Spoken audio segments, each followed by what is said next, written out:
कभी कभी वो रात और वो मंजर याद आता है तो मेरा दिल दहल उठता है। आखिर वो क्या था? वो महज मेरा कोई ख्वाब था या हकीकत जिसे मैं आज तक भूल नहीं सका। जब कभी वो वाक़या मेरा सामने आता है तो खौफ के मारे आज भी मेरे रोंगटे खड़े हो जाते हैं। उस रात की सारी घटना मेरी आंखों के सामने एक फिल्म की भांति चलने लगती है। भयानक और अंधेरी रात, ऊपर से सुनसान इलाका, बड़ा सा उजाड़ कमरा, फिर कंडक्टर की लाश का यूं मिलना। ना जाने उस रात क्या होने वाला था, लेकिन हम उस रात सच में बच गए। अगर वो ना होता तो शायद हम सब भी उस कंडक्टर के साथ अपनी जान से हाथ धो बैठते। लगभग 20 साल पहले की बात है। मैंने अपने परिवार के साथ जयपुर घूमने का कार्यक्रम बनाया। बेटा बहुत दिनों से जिद कर रहा था कि पापा मुझे राजस्थान घूमने के लिए ले चलिए, सो मैं उसकी बात मानकर उसे जयपुर घुमाने को राजी हो गया। मैं, मेरी पत्नी रीमा और बेटा संयम घर से जयपुर के लिए रवाना हो गए। हमने 2 दिन में पूरा जयपुर घूम लिया, लेकिन मेरे पास अभी 2 दिन की छुट्टी और भी बची थी, तो मैंने सोचा क्यों ना अजमेर शरीफ भी हो आते हैं। चूंकि हमारी ये प्लानिंग अचानक हुई थी तो हमें जल्दबाजी में बस का सहारा लेना पड़ा। उस बस में और भी यात्री थे, खासकर बुजुर्गों की संख्या ज्यादा थी। हमारी जैसी केवल एक ही फैमिली थी। बस में यात्री भी कम ही थे, क्योंकि बस भी थोड़ी खजारा थी, इसलिए शायद उसमें ज्यादा यात्री नहीं बैठे होंगे। करीब रात के 8 बजे बस अपने गंतव्य की ओर रवाना हो चली। हम तीनों अपनी अपनी सीटों पर टेक लगाकर बैठ गए। संयम तो सो गया, लेकिन मुझे और रीमा को बीच बीच में हल्की हल्की झपकी सी आ जाती। एक तो वीरान और अनजानी जगह, ऊपर से खजारा बस में मुझे अनकंफर्टेबल लग रहा था। ड्राइवर को भी शायद बहुत जल्दी थी गंतव्य तक पहुंचने की, इसलिए वो भी बस को तेज रफ्तार में भगाए चला जा रहा था। अंदर से डर भी लग रहा था कि कहीं वो बस को ठोक ना दे, क्योंकि अंधेरा घना था, साथ में सुनसान सड़क के किनारे जिन पर ना कोई घर दिख रहा था और सड़क पर भी इक्का दुक्का वाहन ही दिखाई दे रहे थे। कुछ बुजुर्गों ने ड्राइवर को टोका भी कि बस की रफ्तार जरा धीमी करो। कुछ समय तक तो उसने बस को धीमी रफ्तार में चलाया, लेकिन फिर कुछ देर के बाद उसने फिर से बस की रफ्तार बढ़ा दी। एक बुजुर्ग ने फिर से उस ड्राइवर को टोका कि बस की रफ्तार कम करो, लेकिन मना करने के बावजूद फिर से ड्राइवर ने रफ्तार बढ़ा दी। तब ड्राइवर ने जवाब दिया कि अंकल जी, जो मैं कर रहा हूँ वो बिल्कुल ठीक कर रहा हूँ। मैंने सुना है कि ये इलाका अच्छा नहीं है, बहुत ज्यादा खतरा है इस जगह, और हम इस इलाके को जितनी जल्दी पार करके आगे बढ़ जाएं उतना अच्छा है। ड्राइवर की बात सुनकर सबने कहा कि चलो ठीक है।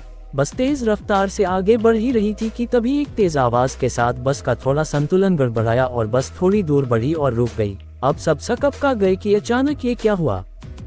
इतना खतरनाक इलाका और बस का रुकना, किसी का भी जी डर जाएगा। ड्राइवर ने अपनी टार्च जलाई, बस के नीचे उतरा और उसने देखा कि क्या बात है, बस को आखिर क्या हुआ, वो रुकी क्यों। कुछ देर के मुआयने के बाद उसे पता चला कि बस के पीछे और के दोनों पहिए पंचर हो चुके हैं और बस में एक्स्ट्रा पहिए भी नहीं हैं जिससे उसकी मरम्मत हो सके। अब क्या किया जाए? सभी सोच में पड़ गए। रेतीली अनजान जगह, अमावस की गहरी काली रात, जंगली जानवरों का डर और बस का यूं खराब हो जाना, सबके तो जैसे होश ही उड़ गए थे। अब क्या करें, क्या ना करें, किसी के कुछ भी समझ में नहीं आ रहा था। तभी कंडक्टर को थोड़ी दूर एक रोशनी दिखाई दी। उसने सबसे कहा कि देखो वहां रोशनी दिखाई दे रही है, हो सकता है कि वहां कोई गांव हो, चलो सब वहां चलते हैं, शायद रात भर के लिए कोई सुरक्षित जगह मिल जाए। अगर एक कोठरी भी मिल गई तो तब सब वहां एक साथ बैठकर रात तो गुजार ही सकते हैं। सब कंडक्टर की बातों से सहमत हो गए। सबने अपना अपना सामान उठाया और चल पड़े उस रोशनी की ओर। जैसे ही वो सब उस रोशनी के नजदीक पहुंचे तो हमें एक बड़ी सी कोठरी दिखाई दी, जिसे देखने से लग रहा था कि वो कोई बहुत पुरानी सराय है जहां भूले भटके मुसाफिर रुकते होंगे। सब कोठरी के दरवाजे के बाहर खड़े हो गए। ड्राइवर ने हिम्मत करके दरवाजे की सांकल खटखटाई। एक बहुत ही बूढ़े व्यक्ति ने दरवाजा खोला। उनके सिर पर एक बड़ी सी पगड़ी थी, गले में पुराने जमाने का कोई आभूषण था, कानों में भी कुंडल पहन रखे थे। कुर्ते के ऊपर उन्होंने ने एक सदरी पहन रखी थी, कमर में धोती, पैरों में पुराने जमाने की ऊंट के चमड़े की बनी मोजड़ी पहन रखी थी और हाथ में एक बड़ा सा लठ ले रखा था। वो और उनका पहनावा बहुत ही अजीब लग रहा था। तभी कंडक्टर ने बड़ी हिम्मत करके कहा, ताऊसा, बस पंचर हो गई है, हम सबको रात गुजारने के लिए अगर आपकी कोठरी में थोड़ी जगह मिल जाती तो बड़ी मेहरबानी होती। उस कोठरी के मालिक बोले। डरने की ज़रूरत कोई ना है, ये सराय तो मैंने भूले भटके मुसाफिरों की मदद करने के लिए बनाई है। मैं चौधरी सुमेर सिंह और महारी घरवाली धन्नो ही मुसाफिरों का ख्याल रखते हैं। आप सब लोग भीतर पधारो, जो हम दोनों से बन पड़ेगा तो आपकी मदद करेंगे। कंडक्टर बोला, बहुत बहुत धन्यवाद ताऊसा, बड़ी मेहरबानी जो इस अनजान जगह में आप हमारी मदद करने को राजी हो गए। चौधरी सुमेर सिंह बोले, इसमें धन्यवाद की बात है, ये तो हमारा फर्ज है। महारे को बहुत खुशी हुई जो आप लौंड महारे यहाँ पधारे। ये रहा पानी से भरा मटका, इस बड़ी सी दलिया में पूरियां रखी हैं और उस बड़ी सी बटलोही में आलू की तरकारी होगी। ये रहे पत्तल और आप सब अपना खाना परोस लीजिए। महिलाएं धन्नो के पास चली जाए और पुरुष मेरे साथ आ जाएं। जल्दी से सब खाना खा लो और जिसे बाहर का काम निपटाना हो वो निपटा आए, क्योंकि 12 बजे के बाद कोई भी बाहर नहीं निकलेगा और ना मैं किसी को बाहर निकलने दूंगा और कोई भी इसका कारण नहीं पूछेगा। सबके पास अपनी अपनी हाथ घड़ी होगी, समय के अनुसार काम करके सोने के लिए लेट जाओ। ये रहे कंबल, सब बिछा लो। हम सब ने चौधरी सुमेर सिंह की सारी हिदायतों के अनुसार काम किया और कंबल बिछाकर लेट गए। जिनके पास अपने अपने शॉल और चादर थे वे सब ओढ़कर लेट गए। चूंकि मेरे पास ओढ़ने वाला बड़ा कंबल था, इसलिए मैंने बेटे को अपने साथ सुला लिया और मेरी पत्नी औरतों के साथ अपना शॉल ओढ़कर लेट गई। चौधरी जी ने एक बार फिर सबको बाहर ना जाने की हिदायत दी और सबको सोने के लिए कहा।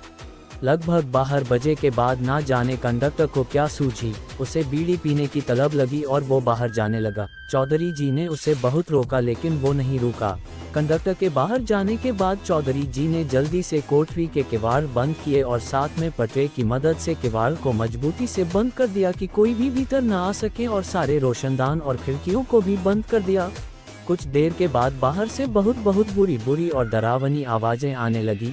साथ में कंडक्टर की भी आवाज सुनाई दी। वो चिल्लाकर बचाओ बचाओ चिल्ला रहा था। कोठरी के कुछ लोग कंडक्टर की मदद के लिए बाहर जाने लगे, लेकिन चौधरी जी ने उन्हें सब ये कहकर रोक दिया कि अगर सब बाहर गए तो सर्वनाश हो जाएगा। वो शैतान अगर भीतर आ गया तो हम में से कोई भी जिंदा नहीं बचेगा। सब अपनी जान के विषय में सोचकर पीछे हट गए। फिर चौधरी जी ने सबसे कहा कि सब अपनी अपनी जगह पर लेट जाएं और उनकी बात मानना हम सब की मजबूरी थी। हमने सबने वही किया जो चौधरी जी ने कहा था। एक आध घंटे बाद सबको नींद आ गई। हम सब सुबह जगे तो वहाँ का मंजर देखकर दंग रह गए। हम सब रेत पर लेटे थे और वहाँ से कोठरी गायब थी। केवल हम लोगों का सामान ही पड़ा था। वहाँ 2 समाधियाँ बनी थी जिन पर चौधरी सुमेर सिंह और धन्नो सिंह लिखा था। हम सब ये देखकर हैरान थे कि आखिर रात को जो हुआ था वो ख्वाब था या हकीकत। तभी वहाँ से एक चरवाहा अपनी भेड़ों के साथ निकला। उसको हम लोगों ने सारी बात बताई तो उसने बताया कि यहाँ बहुत समय पहले एक सराय हुआ करती थी जिसकी रखवाली चौधरी सुमेर सिंह और उनकी पत्नी धन्नो किया करते थे, और उन दोनों के स्वर्गवास के बाद आज भी उनकी आत्माएं भटके हुए मुसाफिर की मदद करने आती हैं। इस इलाके में बहुत शैतानी आत्माएं रहती हैं जो लोगों को कत्ल कर देती हैं, लेकिन सुमेर सिंह और उनकी पत्नी अच्छी आत्माएं हैं, इसलिए वो लोगों की मदद करने आ जाते हैं। ये सब कहकर चरवाहा वहाँ से चला गया, लेकिन हम सबके मुंह और आंखें खुली की खुली रह गई। फिर हम सब ने अपना अपना सामान उठाया और बस की ओर आए। देखा तो वहाँ कंडक्टर की लाश लहूलुहान पड़ी थी। वो सब देखकर हम सबका दिल दहल गया। थोड़ी देर के इंतजार के बाद वहाँ से एक दूसरी बस गुजरी और हम सब उसमें बैठकर अपने गंतव्य को रवाना हो गए।